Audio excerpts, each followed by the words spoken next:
तुम बिन कहूँ द्वारे, प्रगट दर्शन दीजिए गुरु स्वामी।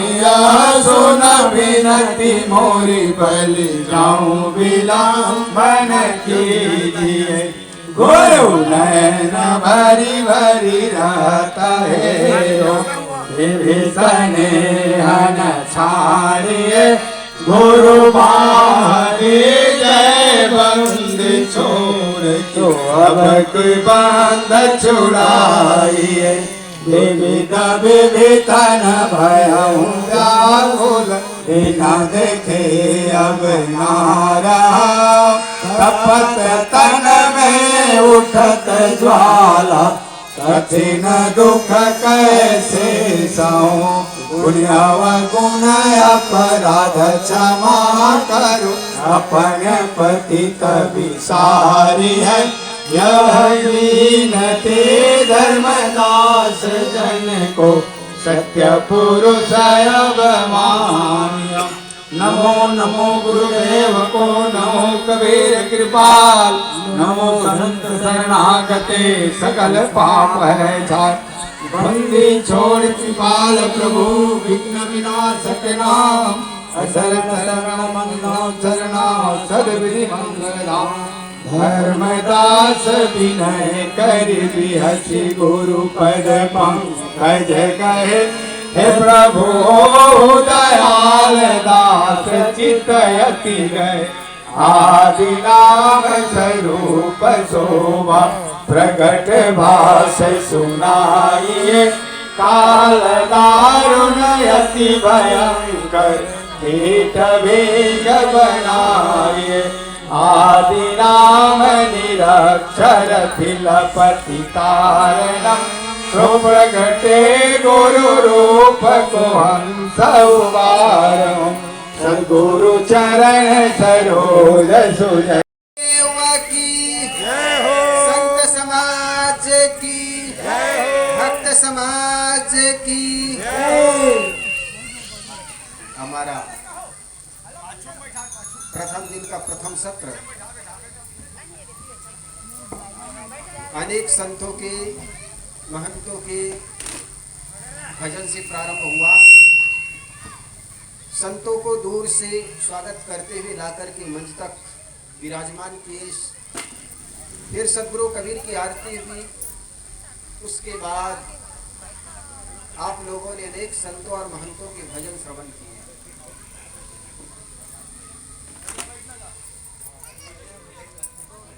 इस ग्राम में मैं लगभग 5-7 वर्षों से आ रहा हूँ। यद्यपि कार्यक्रम इस ढंग से पहली बार हो रहा है।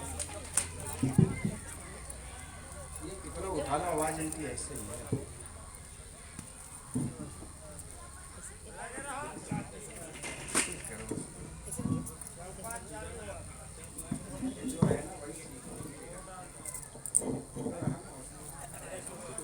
जो रहा वो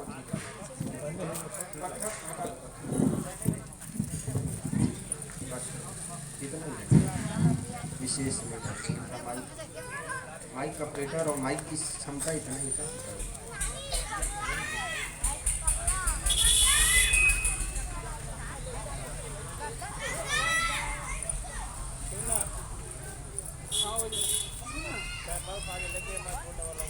इस ग्राम के समस्त सत्संग प्रेमी बंधुओं, सत्संग प्रेमी माताओं,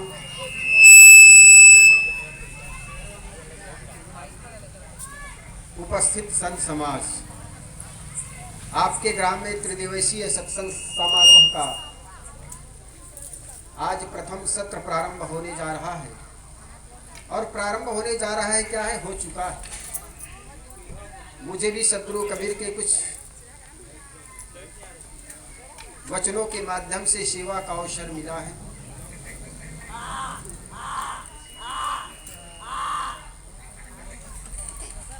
और आज प्रथम सत्र है। कुछ क्षण उस समय के लिए आप लोगों की सेवा में उपस्थित हूँ। सद्गुरु कबीर जो है वो रहने व्यवस्था फैल है। सदगुरु कबीर से किसी ने पूछा कि हमारे जीवन में सुख कैसे आए, हमारे जीवन में शांति कैसे आए। दुनिया में हर व्यक्ति शांति चाहता, यहाँ पर जितने लोग बैठे हैं सभी शांति चाहता है, और दुनिया में जो कुछ आदमी कर रहा है वो शांति के लिए करता। तो सदगुरु कबीर को किसी भक्त ने हाथ जोड़कर विनय किया। देखो, किसी को उत्तर पूछना होता है, प्रश्न करना होता है, तो हाथ जोड़कर विनम्र भाव से सदगुरु संतों के पास जाकर के नतमस्तक होकर के प्रश्न किया जाता। तो किसी भक्त ने हाथ जोड़कर विनम्रता पूर्वक गुरुदेव से कहा, गुरुदेव जीवन में शांति कैसे आए। तो सदगुरु कबीर ने एक बहुत सुंदर साखी कही, जो तू चाहे मुझको छाड़ सकल की आस, मुझी ऐसा होए रहो सब सुख तेरे पास। अगर तुम मुझे चाहते हो, अगर तुम सुख चाहते हो, जीवन में शांति चाहते हो, जो तू चाहे मुझको, तो इससे क्या करो, सारे आशाओं को छोड़ दो। जीवन में जितने दुख दिखते हैं ना, वे हमारे आशाओं के कारण। हम किसी भी व्यक्ति से आशा करते हैं और जब वही व्यक्ति मुख फेर लेता है तो वो निराशा में बदल जाता है। एक माँ बेटा से बड़ी बड़ी आशा बना करके रखती है, एक पिता पुत्र से बड़ी बड़ी आशा बना करके रखता है, एक पति जो होता है पत्नी के लिए बड़ी बड़ी आशा बना करके रखता है। इसी प्रकार पत्नी भी बड़ी आशा करके अपने पति से रखती है। तो सदगुरु कबीर कहते हैं, जो तू चाहे मुझको छाड़ सकल की आस, ये संसार की आशाओं का त्याग करो। लेकिन बात ये आती है कि हम आशाओं का त्याग कैसे करें। यूं तो कहा जाता है आशाओं से आकाश टिकी है। हम जो आशा करके यहाँ से चलते हैं, जैसे आपको बिलासपुर जाना है, रायपुर जाना है, तो आप घर से निकलते हैं तो एक कामना करके निकलते हैं, एक आशा बना करके निकलते हैं कि हम इतने घंटे में,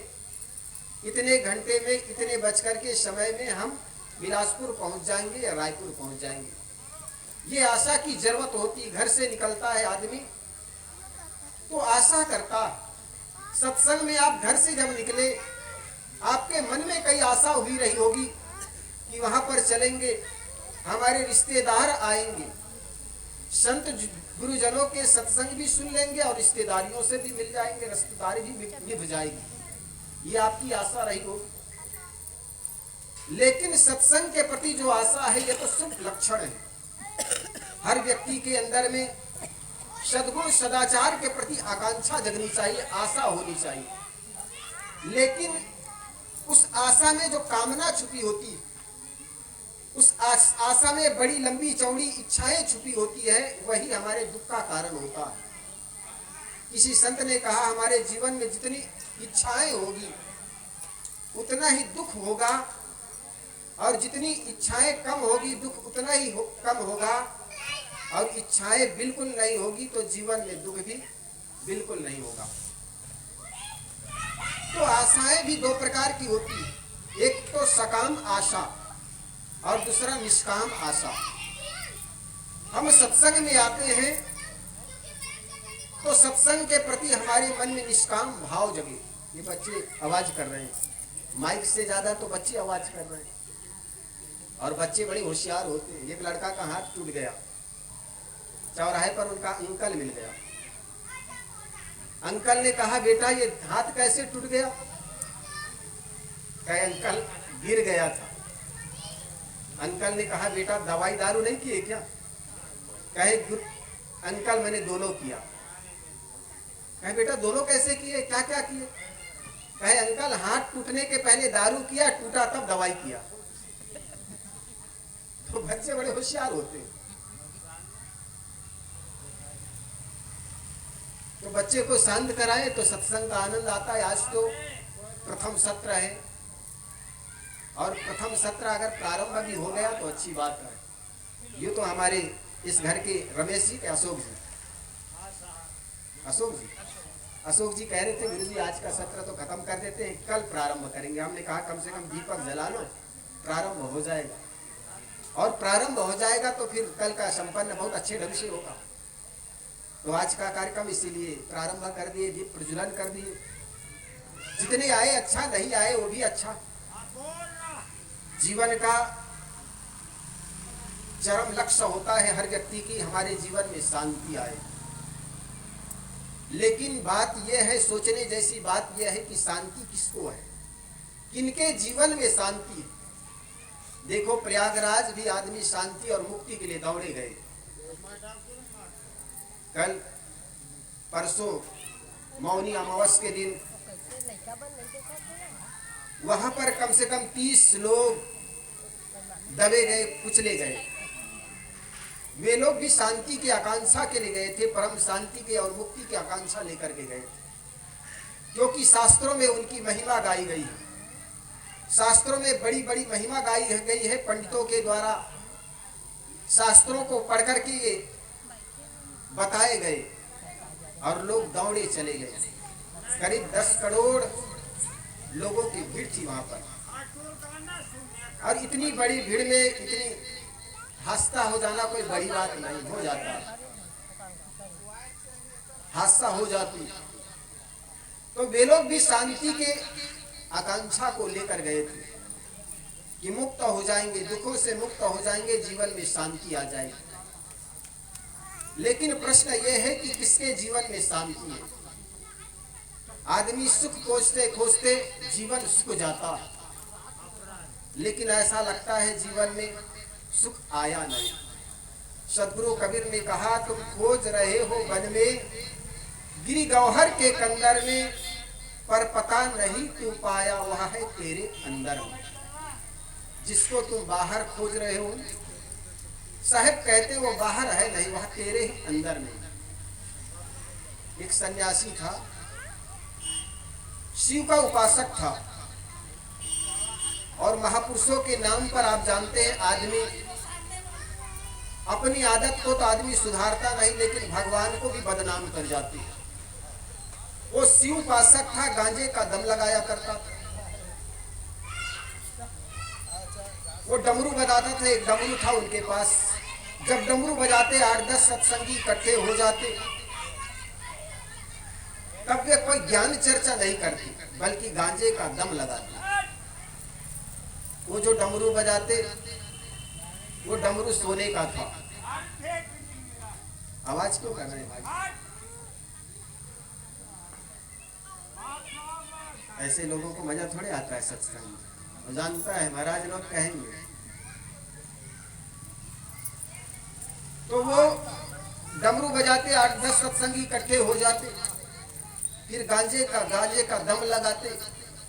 10-12 बज जाते, 12 जब बज जाते तब ये सोने लगते।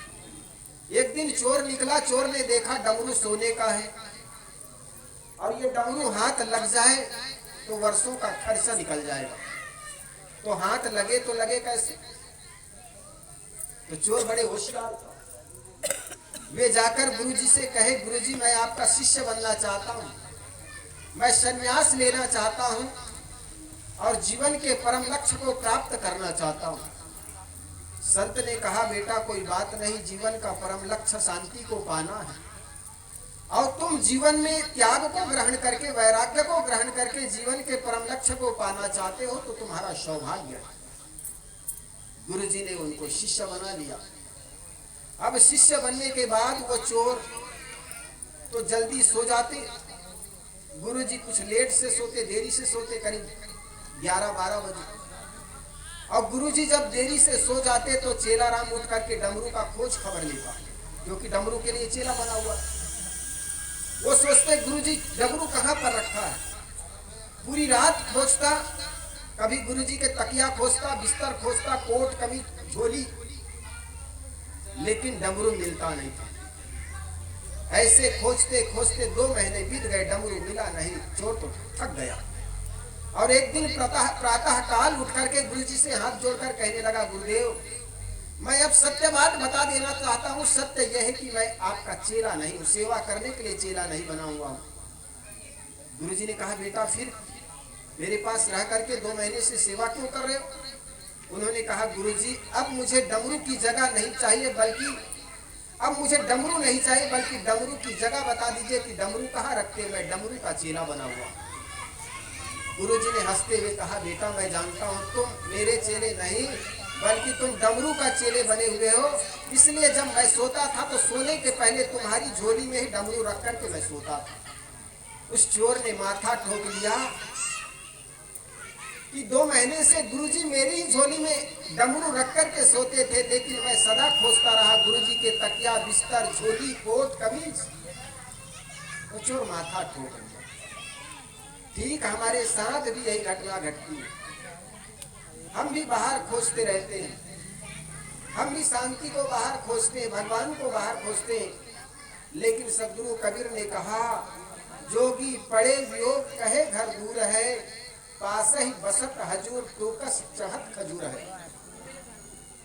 जीवन में हम भगवान को पाने के लिए बहुत कुछ करते हैं, लेकिन भगवान को पाने के पहले, भगवान को जानने के पहले, ईश्वर को जानने और पाने के पहले अपने को पूछो कि मैं कौन। दुनिया में जितने भी भगवान जितने भी भगवती बनाए किसने बनाया? ईश्वर खुदा जगत के कर्ता, कल्पना किया सो तुम ही तो हो, सब सिद्धांत किया कौन जग में, आदम मानव तुम ही तो। इसलिए जीवन के सत्य को समझो, जीवन के यथार्थ को समझो, और ये तब हो पाएगा जब जीवन में सत्संग का आचरण करोगे। बड़ी सुंदर बात, जितने आए उतने आज के विचारों से लाभान्वित हुए। आज चूंकि आपका मंच वैसे भी अंधेला हो गया, और मजा तब आता है जब आप हमें देखें और हम आपको पूर्णता देख पाए। चलो जितने आए अच्छा हुआ, जैसा स्थिति परिस्थिति में अपने को जी लेना, यही समझदारी होती है। और आज का कार्यक्रम यहीं पर समाप्त करते हैं, चूंकि 7 और चलो 7 बजा।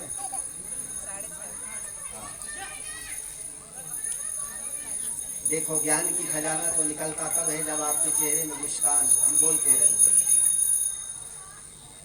अन्यथा छत्तीसगढ़ी में कहावत है ना, बाबा बरे और पड़वा चढ़ाए चबाए। एक सूरदास था, पहले समय में हमारे बाबा दादा जो होते थे ना, वो पैरा का रस्सी बनाया करते थे। तो सूरदास इधर रस्सी भरते थे और उधर सुबह से लेकर शाम तक सूरदास रस्सी भरता रहा। बाबा को क्या पता कि उधर पड़वा भी चढ़ जा रहा है रस्सी को। शाम हुई तब बच्चे से कहता है बेटा देख मैं रस्सी जो भरा हूँ कितना बड़ा हो गया है। तो आंख वाला उनका बेटा था, पोता था, वो आकर कहे बाबा रस्सी कहाँ भरे हो, ये तो बछड़ा खा गया, सारा खा गया। ऐसा ना होता है। हम सुनाए बहुत कुछ लेकिन मिला कुछ नहीं, तो उसका कोई अर्थ नहीं होता। एक गांव का बड़ा धनपति था, सेठ था। उनकी पत्नी रोज कहती कि सत्संग में जाया करो, कथा में जाया करो, और जीवन का फल सुंदर विचार सुनने को मिलेगा। लेकिन कभी जाता नहीं था, आलसी था। और आलसी आदमी होता है, देह अभिमानी आदमी होता है, अच्छी जगहों पर नहीं जाता, क्योंकि उनको रस आता नहीं। आदमी कौवे का स्वभाव बना लेता है। जिस प्रकार कौवा गलत जगहों पर बैठता है, गलत खान पान करता है और गलत कर्कशा वाणी बोलता है, तो सेठ का भी ऐसा ही विचार हो गया था। अच्छी जगहों पर नहीं जाता। पत्नी एक दिन हैरान हो गई, तुम जाते नहीं, घर में बैठे रहते हो, कम से कम सत्संग सुनने जाओ। महाराज जी आए हैं इतने दूर से और तुम कम से कम घर से 5 कदम निकलते नहीं, सत्संग के लिए जाते नहीं। वो धनपति के आज मन में उठा कि चलो बार बार पत्नी कहती है तो आज चलो सत्संग। सुंदर कोट फुल पैंट बैठ पहन करके वो गया सत्संग में। तो गांव का संत धनपति आदमी था, लोग उनसे परिचित थे। उनको देख करके, अभी सत्संग शुरू हुए नहीं थे, तो लोग देख करके खड़े हो गए और कहने लगे आइए आइए आइए। होता है ना, जब धनपति आता है, कोई बड़े आदमी आता है, आदमी उठ करके बैठ जाते, खड़े हो जाते हैं। आपके घर में कोई मेहमान आता है, आप बेडरूम को साफ सफाई कर लेते हैं, झाड़ू बिस्तर कर लेते हैं, बिस्तर को भी चद्दर बदल देते हैं, और कोई और बड़े आ जाते हैं तब रंग रोगन भी कर लेते हैं। तो उसी प्रकार जब वो सत्संग में आया, तो सत्संग में अभी शुरू हुआ नहीं था, लोग जो बैठे थे वो बैठ खड़े होकर के कहने लगा आइए आइए आइए। और जब पास में आ गए तब लोगों ने कहा, एक कुर्सी दे दिया, कहे बैठिए बैठिए बैठिए, वो बैठ गए। और जैसे ही सत्संग शुरू होने लगा, उनको नींद आने लगी। अब बड़े आदमी को कौन जगाए? होता है ना, बड़े आदमी राजा अधीन की उल्टी इनकी रीत कहते हैं, इनको कौन बताए कि तुम तन ढक के चलो। तो इसी प्रकार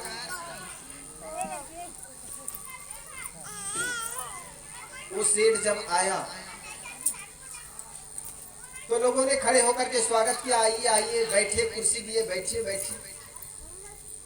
और कथा जैसे सत्संग शुरू हुई उतने में नींद आ गई, और नींद ऐसे आ गई कि खत्म होते तक, सत्संग खत्म होते तक वो सोता रहा। दो चार दरी उठाने वाले बैठे थे, उन्होंने उनको जगाए, कहे सेठ जी जाइए। उन्होंने हड़बड़ा कर जगा, हड़बड़ा कर जगा, और दरी उठाने वालों ने कहा सेठ जी जाइए जाइए। सेठ जी ने कहा खत्म हो गया। हड़बड़ा कर उठा और चले गए घर में। घर में चले गए, उनकी पत्नी ने कहा सत्संग में आज क्या सुने? सेठ ने कहा 3 बातें मैं सुना। कहे कौन कौन? कि आइए बैठिए और जाइए। पत्नी ने सोचा ये देह अभिमानी आदमी है, गया होगा तो नींद आ गई हो, खा पी कर तो गया था, आदमी खाता पीता है तो नींद भी आ जाता है। इनकी पत्नी सोची कि ये कल जाएगा नहीं, और कल जाएगा नहीं तो इसी को क्यों ना इनको लिए बता दो कि ये बड़ा मंत्र है। उनकी पत्नी ने कहा इसी को मंत्र जान, और तुम इसी को मंत्र जाप करो। तो दिन में तो वो सत्संग में जाकर सो गया था, तो रात में नींद कैसे आए? और पत्नी कह दी थी कि इसी को तुम सत्संग मंत्र मानना और मंत्र मान के जाप करो। तो रात में नींद नहीं आई तो उठ के बैठ गया, और उठ के बैठ गया, उसी का मंत्र जाप करने लगा, आइए बैठिए जाइए। उनके घर में उस दिन चाहे एक चोर घुसा, चोर घुसते उन्होंने मंत्र शुरू कर दिया, आइए। चोर ने देखा, लगता है सेठ मुझे जान गया। उन्होंने देखा ये मुझे जान गया, उन्होंने दबे पांव पीछे लौटने का प्रयास किया। तब सेठ ने कहा बैठिए। उनको पक्का लग गया कि अब मुझे जान गया। तो जैसे पीछे होकर के दौड़ने लगा तो संत ने कहा जाइए जाइए। तो चोर को लगा कि मुझे ये सेठ बिल्कुल देख लिया और बड़ा आदमी है, ये पकड़ा देगा, ये जेल में डलवा देगा। वो दौड़ रहा था तो लौट करके सेठ के पास आकर हाथ जोड़कर कहने लगा, सेठ जी माफ कर देना, मेरे पास जो भी पैसा है इतने आपको समर्पित करता हूँ। सेठ ने देखा ये मंत्र तो बड़ा जबरदस्त है, आज पहली बार इसको मैंने मंत्र बनाकर जाप करने लगा, इतना तत्क्षण फल मिल गया, बड़ा खुश हो गया। पहली बार इतना जल्दी सिद्ध हो गया ये मंत्र। सुबह वो आदमी हाथ जोड़कर कह रहे कि सेठ जी माफ कर दो, माफ कर दो। ऐसे करते करते माफी मांगते मांगते सुबह हो गई। पत्नी ने देखा ये हाथ जोड़कर खड़ा है और ये कह रहे मंत्र सिद्धि हो गई। सेठ ने अपनी पत्नी से कहा, देख ये मैं चाय ठंडा बची, हमारा सत्संग थोड़े देर चलेगा, उसमें भी तुम चाय लाओगे, तो हल्ला कर रहे हैं पीछे से।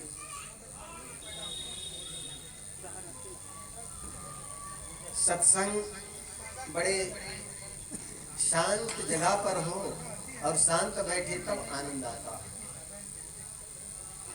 बोलचाल की भाषा तो रोज करते हो। तो वो जो सेठ था पत्नी से कहने लगा, देख बहुत जल्दी ये सिद्ध हो गया, आज पहली बार मंत्र जाप किया और इतने धन मेरे सामने आ गया। उनकी पत्नी सारी बात जान करके सुन कहती है कि ये बड़े देह अभिमानी हैं और ये सत्संग में जाएगा नहीं। उन्होंने कहा देख, तुम सत्संग में गए और झूठे मंत्र ले आए। जब सत्संग में जाकर तुम झूठे मंत्र ले आए और सही चोर को पकड़ लिए,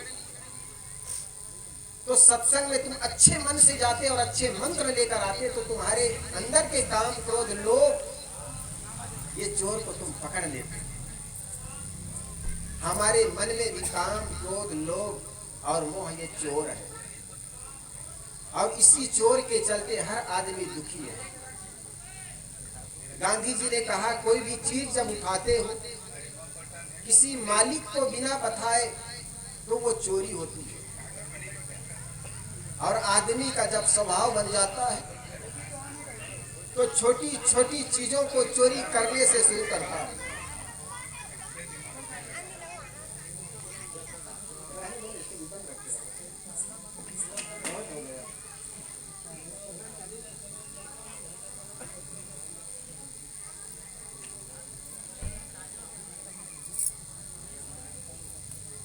छोटी छोटी गलतियों को हम नजरअंदाज कर देते हैं, वही एक दिन बड़ी गलतियां कर जाता है।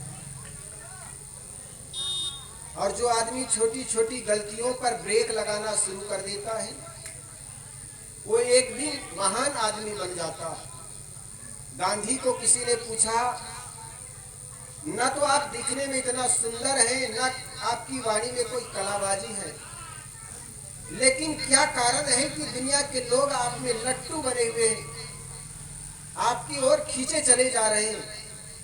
तब गांधी जी ने बड़ा अच्छा उत्तर दिया था, मेरी वाणी में कोई कलाबाजी नहीं है और न मैं देखने में सुंदर हूं, लेकिन मैं एक बात जानता हूं, जो बात गलत है, जो काम करने से दूसरों को दुख मिलेगा वो काम मैं त्याग देता हूं, और जिसको करने से समाज के उत्थान होगा, मेरे को सुख मिलेगा, वो काम को करने के लिए तन मन से अर्पित हो जाता हूं। हमको भी वही करना है। जीवन में जो दुख दिखते हैं, जीवन में जो दुख दिखते हैं निज दोषों के कारण है, जिनमें इतना ज्ञान नहीं वे दोष मिटाना क्या जाने। हमारे जीवन में जो दुख दिखते हैं वे हमारे ही अपने गलतियों के कारण है। हम अपनी गलतियों को छुपाते हैं, कई बार छोटी छोटी गलतियों को नजरअंदाज करते चले जाते हैं। आपने सुल्ताना डाकू का नाम सुने होंगे, सुल्ताना डाकू कहा जाता है। एक बहुत बड़े चोर चोरी में पकड़े गए। यूं तो हर आदमी चोर है, कुछ ना कुछ चोरी तो करता ही है। एक बार एक चोर को फांसी की सजा हो गई, और जब फांसी की सजा हो गई, जल्लादों ने उनको फांसी देने के लिए तैयारी की और फांसी की रस्सी खींचने वाले थे। उतने में चोर ने कहा, सिपाहियों तुम मुझे फांसी की सजा दे रहे हो, लेकिन मेरी एक बात, राजा के पास जाकर के बता दो एक संदेश। सिपाहियों ने कहा, कौन से संदेश? उन्होंने कहा, मैं एक खेती जानता हूं, सोने की खेती जानता हूं, और राजाओं को तुम जाकर के बता दो ताकि मैं राजा के लिए सोने की खेती बता सकूं, जिससे उनके राज्य में सोना से अपने खजाना को भर सके। सिपाहियों ने कहा, कैसे पता चलेगा कि तुम सोने की खेती जानते हो? तो उस चोर ने कहा, ये तो बात मैं राजा को ही बताऊंगा। और आज तुम राजा को बताने नहीं जाओगे, कल पता चला राजा को कि एक फांसी जिनको हमने दी है वो आदमी सोने की खेती जानता था, तो राजा साहब तुम लोगों की सजा दे सकता। तो चोर के कहने पर सिपाही जाकर के कहे कि राजन, जो आदमी को आज फांसी की सजा हम देने जा रहे हैं, उस आदमी को सोने की खेती आती है, सोने का फसल उगा सकता।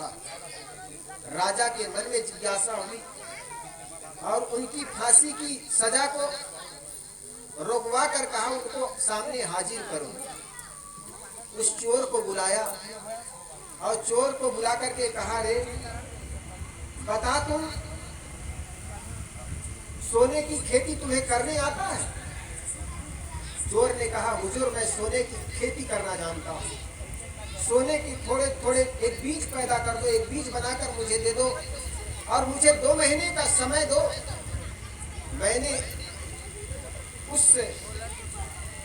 फसल को, उस सोने को बीज तैयार करके मैं आप लोगों के सामने दे दूंगा।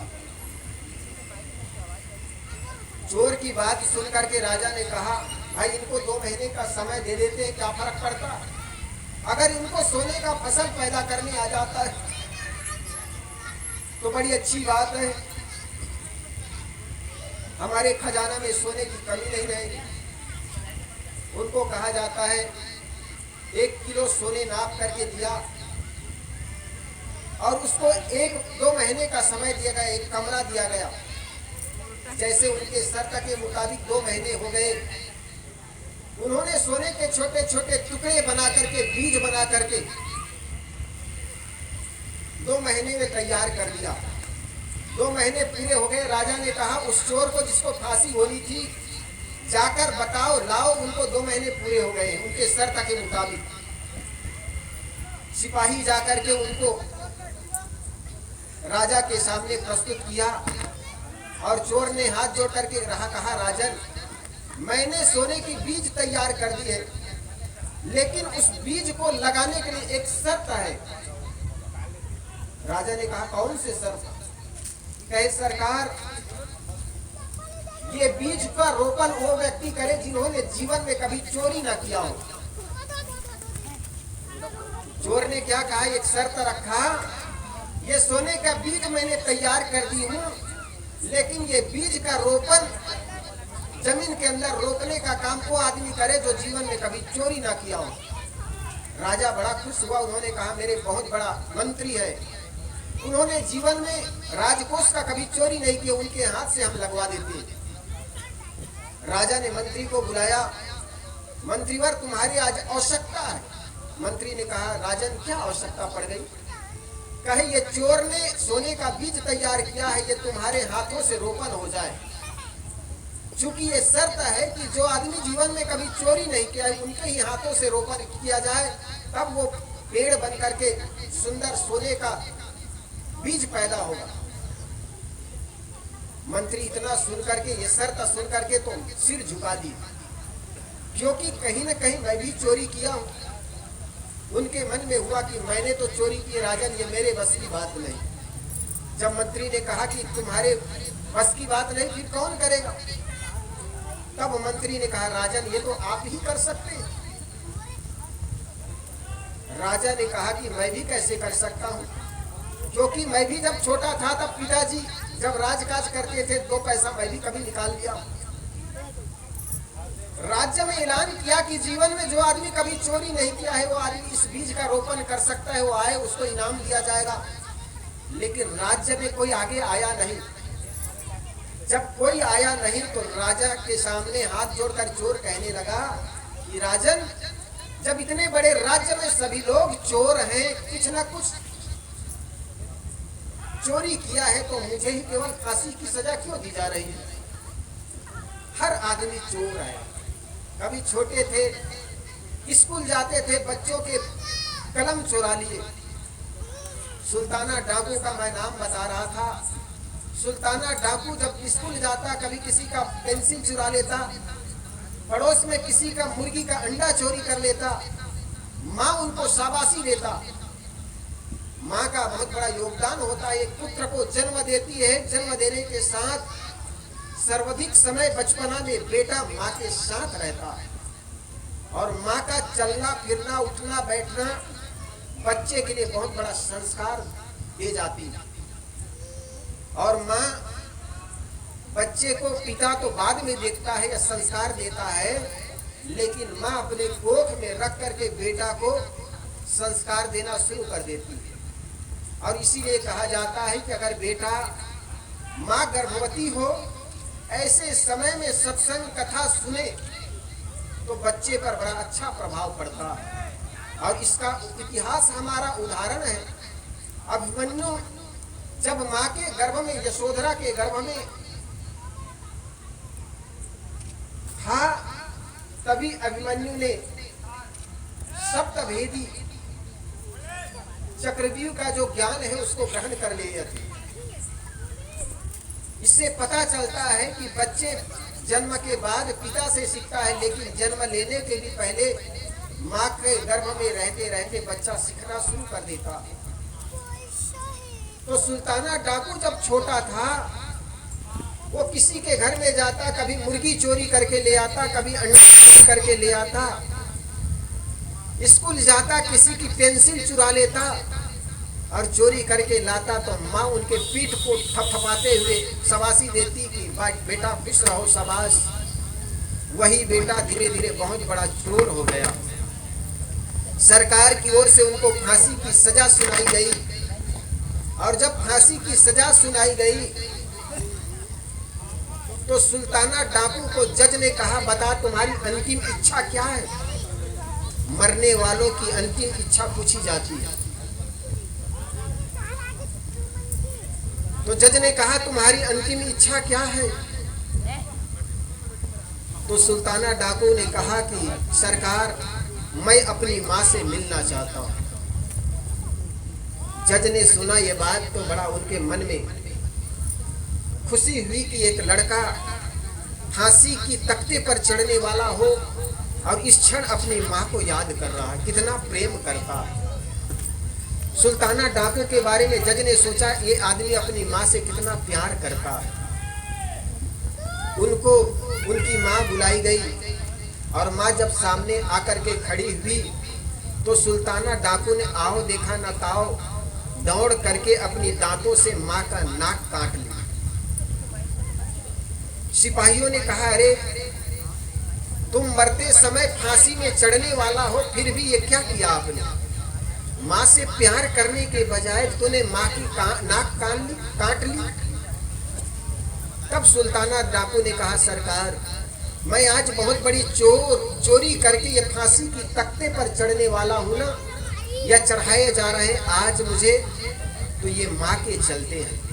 अगर कल के दिन में मैं कभी अंडा चोरी करके लाता, कभी मुर्गी चोरी करके लाता, स्कूल जाता, स्लेट पेंसिल चोरी करके लाता, और माँ मुझे डांट करके कहती कि बेटा ये चोरी करना गलत है, तो मैं आज इतने बड़ी फांसी की सजा ना पाता। तो माँ का बहुत बड़ा दायित्व होता है। महात्मा गांधी ने कहा था, मेरी अनपढ़ माँ लेकिन समझदार माँ बचपना में मुझे सिखाई थी, बेटा किसी की हक नहीं मारना चाहिए। बचपना में जो बात सिखा दी जाती है ना, बच्चे के दिलो दिमाग में वो बात बैठ जाती है। जिस प्रकार एक झाड़ होता है, जब झाड़ छोटा होता है तो किसी भी तरह उसको सीधे कर सकते हो, टेढ़े कर सकते हो, मोड़ सकते हो, लेकिन वही झाड़ 10 साल 15 साल हो जाते हैं, कड़क हो जाते हैं। इसी प्रकार बचपना में जो संस्कार आप डालना चाहते हैं बच्चों में डाल सकते हैं। जो बच्चे अगर वैष्णवी बच्चों के बीच रहता है, नशाबाज लोगों के बीच रहता है, गुटखा तम्बाकू खाने वाले लोगों के साथ रहता है, तो थोड़े दिन में वो बच्चे गुटखा तम्बाकू बीड़ी शराब पीना सीख जाता है। इसलिए कम से कम माँ बनने का एक बहुत बड़ा दायित्व है। आप अपने बच्चे को देखें, बच्चियों को देखें कि मेरा बेटा किन लोगों के संग में रहता है। अगर वो लड़का किसी गलत लोगों के साथ रहता है तो आपका दायित्व बनता है माँ होने के नाते उनको सुंदर सत्संग में लाओ, सुंदर जगहों पर भेजो, सुंदर बातें सिखाओ। घर में जो माँ बाप तू मैं होते रहते हैं ना, वो बच्चे भी थोड़े दिन में तू करके बात शुरू कर देते हैं। जिनके घर में संत गुरुजनों के आने पर माँ बाप सिर झुका करके साहेब बंदगी करते हैं ना, उनके घर में बच्चे भी साहेब बंदगी शुरू कर देते हैं। हम बालाघाट जिला में थे, एक छोटी बच्ची थी, 1.5 वर्ष की उम्र थी उनकी। अब जरा सोचो 1.5 वर्ष की बच्ची क्या सीख पा सकती है, लेकिन माँ बाप ने ऐसा सिखाया। माता पिता थे नहीं, वो अपनी शायद बुआ के साथ आई हुई थी और बुआ को देख करके वो साहेब बंदगी कर रही थी। हमने कहा देखो कितने अच्छे बंदगी कर रहा है। वही बच्चे अगर गाली गलौज देने वाले लोगों के बीच रहता तो न जाने माँ बाप की कितनी गंदी गंदी गालियां देना शुरू कर देता है, बे रे साले से शुरू करता। तो बच्चों को जैसे माहौल दोगे वैसे बच्चे बन जाते हैं। और हम चाहते हैं कि हमारे बच्चे सुंदर बने, संस्कारी बने, राम जैसा बने, कृष्ण वंश जैसा बने, कबीर जैसा बने।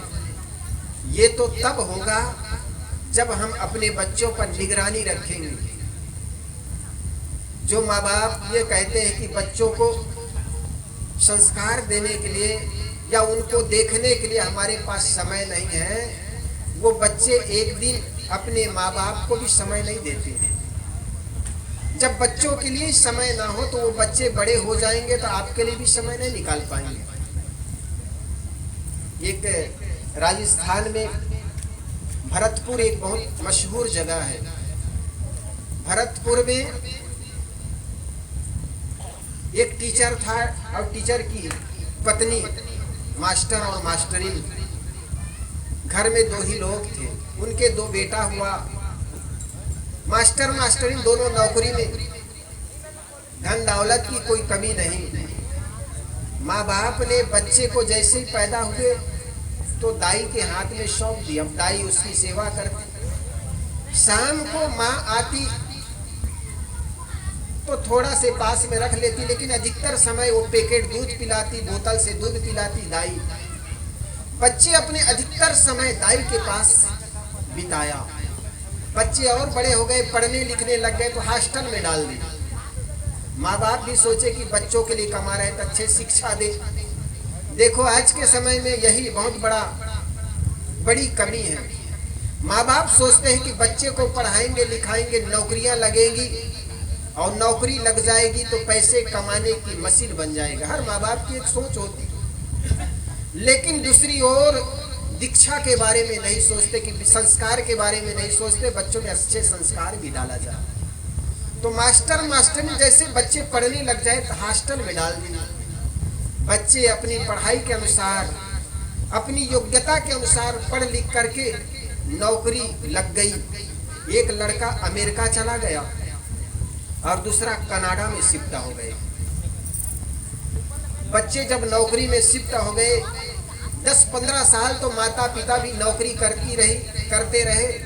बच्चे भी अपनी ड्यूटी पर मस्त हो गए। लेकिन मास्टर और मास्टरिन जब 60 वर्ष पूरे कर गए ना तो रिटायर्ड हो गए। अब बूढ़े माँ बाप घर में रहे 2-3 साल, तब मन उबने लग गया। होता है ना, जब तक आदमी का शरीर ठीक रहता है, ड्यूटी करता रहता है ना, तो उनके शरीर और मन बहुत अच्छा होता है। लेकिन जैसे ड्यूटी से उतर जाते आदमी अपने आप को बूढ़ा महसूस करने लगते हैं। तो वो माता पिता, मास्टर और मास्टरिन अपने को कमजोर महसूस करने लगे और बच्चों की याद करने लगे कि देखो हमने आज के दिन के लिए हमने बच्चे को जन्म दिए, पढ़ाए लिखाए, लेकिन बच्चे हमसे दूर हो गए। हमारे पास जमीन जायदाद की कमी नहीं है, पैसे दौलत की कोई कमी नहीं, अब बच्चों को बुला लेते हैं। तो शाम के समय आंगन में बैठे थे बूढ़े मास्टरिन और बूढ़े मास्टर, ऐसे ज्ञान चर्चा हो रही थी। इतने में मास्टरिन कहती जी अब शरीर साथ नहीं देता तो क्यों ना हम अपने बच्चों के बीच जीवन जिए। हमारे पास धन दौलत की कोई कमी नहीं है, बेटों को बुला लिया जाए। मास्टर ने कहा तुम ही फोन करो। तो सबसे पहले बड़ा बेटा को मास्टरिन ने फोन किया। उधर से फोन उठाया, पहले जमाने का फोन था वो डायल करने वाला। माता फोन लगाती, उधर से बेटा फोन उठाया और कहने लगा माँ प्रणाम, सब कुशल मंगल तो है। माँ कहती बेटा खुश रहो, बेटा तुम्हारे पिताजी और मेरी इच्छा है कि तुम लोग बहू के साथ घर आ जाओ। घर में धन दौलत की कोई कमी नहीं है। पैसे इसको बंद कर दो, हो गया अभी बंद कर दो। हाँ बस बंद कर दो। समझ में आ रही है? हमारे यहाँ समझ को हमज कहते हैं, साला को हाड़ा कहते हैं, सगाई को हगाई कहते हैं। तो समझ में आए तो मैं सुनाऊं। तो क्या हुआ कि बेटा घर में धन दौलत की कमी नहीं है, तुम अपनी बहू को पत्नी को लेकर के घर चले आओ।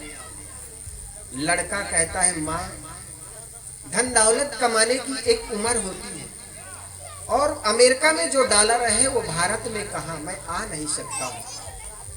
बेटा ने जैसे ही मना कर दिया, माँ का मन टूट गया, महसूस के रह गई और फोन रखते हुए कहती है कि जी बड़ा लड़का तो गया हाथ से। मास्टर कहता है छोटे लड़कों को ट्राई कर लो, बुला लो। माँ फिर भी आशा बना करके छोटे लड़का को फोन करती है, कहती है बेटा मैं तुम्हारी माँ कह रही हूँ, बोल रही हूँ, तुम्हारे पिताजी की इच्छा है कि तुम घर चले आओ पत्नी के साथ, बहू के साथ, हम ऐसो आराम का जीवन जी सकते हैं, घर में पैसे की कोई कमी नहीं है।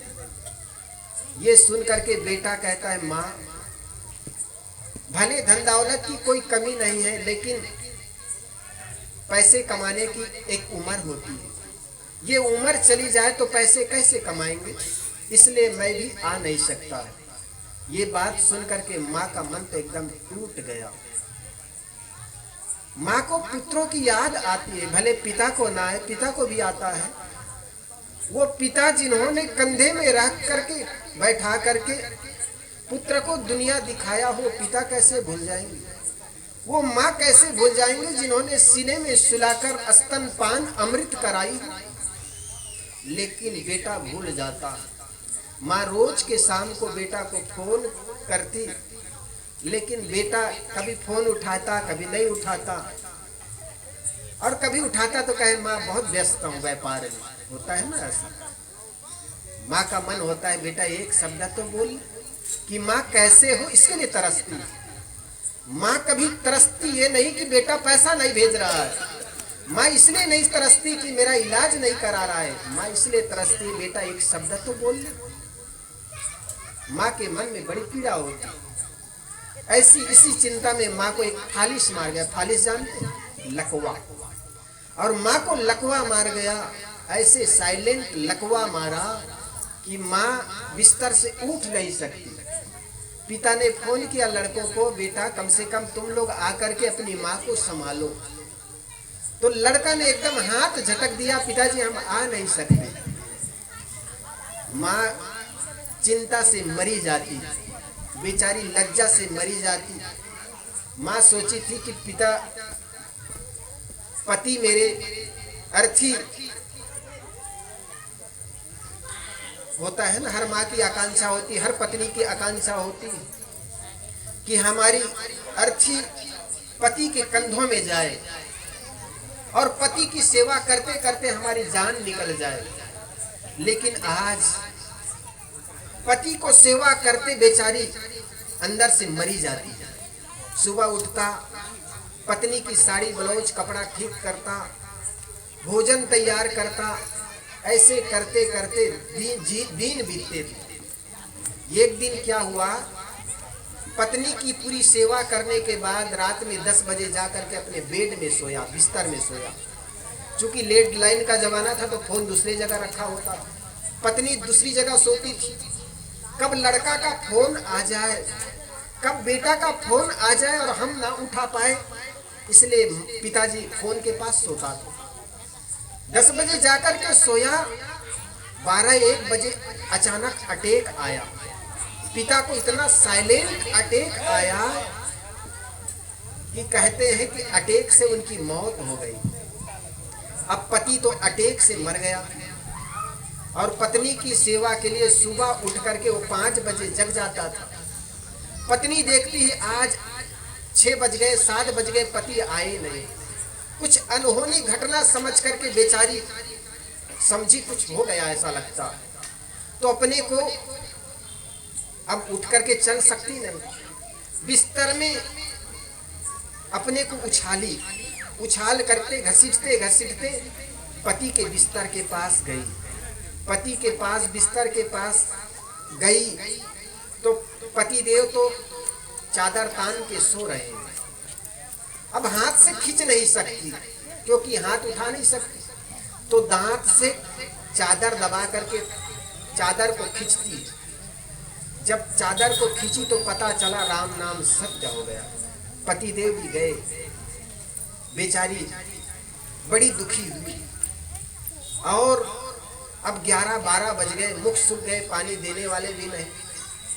बेचारी सोची कि फोन कर लूं, तो तार को दांत से खींची तो खिंचाई नहीं, फोन नीचे गिर गया। तो डायल जो नंबर था ना, वो सुबह कल शाम को कोई फोन डायल किया था, पड़ोसी से बात किया था, वही नंबर दब गया। वो दब गया तो सामने वाले चाचा अंकल था, उनके पड़ोसी था, उन्होंने फोन उठाकर हल्लो हल्लो करते रहे, लेकिन इधर से कुछ बोले नहीं। अब ऐसे करते करते 2-2:30 बज गए। अब 2-2:30 बज गए, देखे दरवाजा खुला नहीं। ये मास्टर मास्टरीन का दरवाजा सुबह ही 8 बजे खुल जाता था, लेकिन आज 2 बज गए। क्या बात है, दरवाजा खोला नहीं। और फोन आया था लेकिन उधर से आवाज नहीं आई। तो दरवाजा खटखटाया, कोई आवाज नहीं, तो दरवाजा तोड़ा गया। जब दरवाजा तोड़ा गया तो जाकर देखा बिस्तर में तो उनके मास्टर मरा पड़ा है, मास्टरीन भी जमीन पर लेटी हुई पड़ी हुई, दोनों मर चुके। पड़ोस का चाचा ने जान गया कि ये दोनों मर चुके। उन्होंने उनके लड़के को, उन्होंने सोचा कि इनके बच्चों को फोन कर दे। उन्होंने फोन लगाया, बड़ा लड़का से कहा, बेटा मैं तुम्हारा पड़ोसी चाचा बोल रहा हूं। उस लड़का ने कहा, चाचा प्रणाम, माँ बाप तो ठीक ठाक है ना? तो चाचा ने कहा, अरे भले आदमी, अभी तक तो ठीक ठाक ही थे, लेकिन अब ठीक ठाक नहीं है, वो अब मर चुके। आ रहे हो कि हम फूंक दें? उन्हें कहा, नहीं चाचा हम आ रहे हैं। तो आए। अब क्या होगा, भोज भंडारा दुनिया की रीत है, अब मिलेगा क्या? तुम अपने पिता के नाम पर, माँ के नाम पर बहुत बड़े भंडारा करो, इससे क्या मिलेगा? जीते जी जिसने सेवा किया ना, वो गंगा नहाने से क्या फायदा है? जीवन में जो भी करते हो, अपने घर में देखो, माँ बाप जो है वही भगवान और भगवती है। बड़े बुजुर्गों का आशीर्वाद लो, सुबह उठते ही नींद खुलते ही उनका आशीर्वाद लो। अगर बड़े बुजुर्गों का आप प्रणाम करते हो तो बड़े बुजुर्ग आपको आशीर्वाद देते हैं, और वो आशीर्वाद आपके जीवन में शांति और सुख का वर्षा करते हैं। इसलिए जहाँ तक हो सके, जिनके घर में बड़े बुजुर्ग हैं उनकी सेवा करें, आदर करें, कहना माने। और यही 2 बात के लिए, 2 काम के लिए, सेवा के लिए माँ बाप बच्चे को जन्म देते हैं। इसलिए माता पिता की दुआएं जिस घर में बरसती है ना, वही घर स्वर्ग है। आप सबके घर में ऐसे स्वर्ग उतरे, ऐसा प्रेम उतरे, ऐसा आपस में प्रेम हो, एकता हो, जिससे आपके घर सुखमय हो, शांतिमय हो। इसी के साथ देता हूँ विराम अपनी वाणी को। बोलिए सद्गुरुदेव।